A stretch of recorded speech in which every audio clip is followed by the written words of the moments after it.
தம்பி செவுத்துல ஏதோ கீரல் இருக்குன்னு பார்க்க வந்துச்சு. நான் தான் வீட்டுக்கு கூட்டிட்டு வந்தேன்.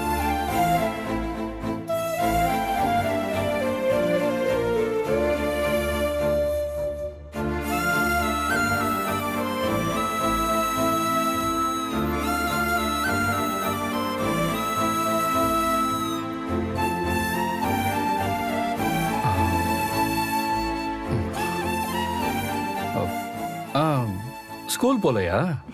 இன்னைக்கு எனக்கு லீவ் மாமா. இவளுக்கு பரீட்சை எல்லாம் முடிஞ்சிருச்சு, லீவு விட்டுருக்காங்க.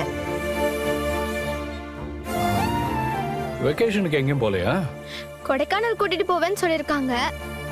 ஆனா கூட்டிட்டு போவாங்களான்னு தான் தெரியல. உட்காருங்க. நீங்களாம் நின்னுகிட்டு நான் மட்டும் உட்காந்துருக்கேன். எனக்கு ஒரு மாதிரியா இருக்கு. உட்காருங்க. இல்ல இருக்கட்டும் தம்பி, பரவாயில்ல. காபி சாப்பிடுறீங்களா? இல்ல இல்ல வேணாம். முதல்ல வீட்டுக்கு வந்திருக்கீங்க, ஏதாவது சாப்பிடுங்களேன். இல்ல இப்பதான் வீட்ல காஃபி குடிச்சிட்டு வந்தேன்.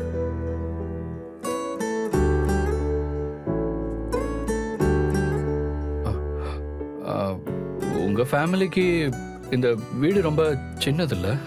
எங்களுக்கு பழகிடுச்சு தம்பி, இப்ப நல்லா இருக்கு.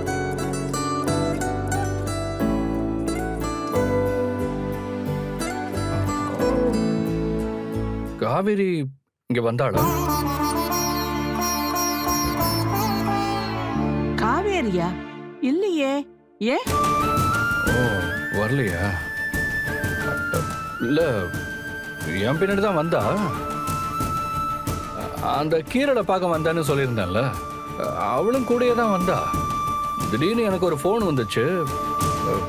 நான் பேசிட்டு அப்படியே வந்துட்டேன். பார்த்தா ஆளை காணோம்.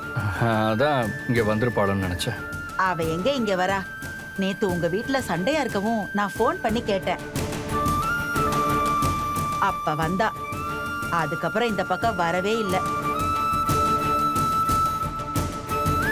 ஆமாமா, காலையில குட் மார்னிங் சொல்ல கூட வருவா. இன்னைக்கு அதை சொல்றது கூட வரவே இல்லை.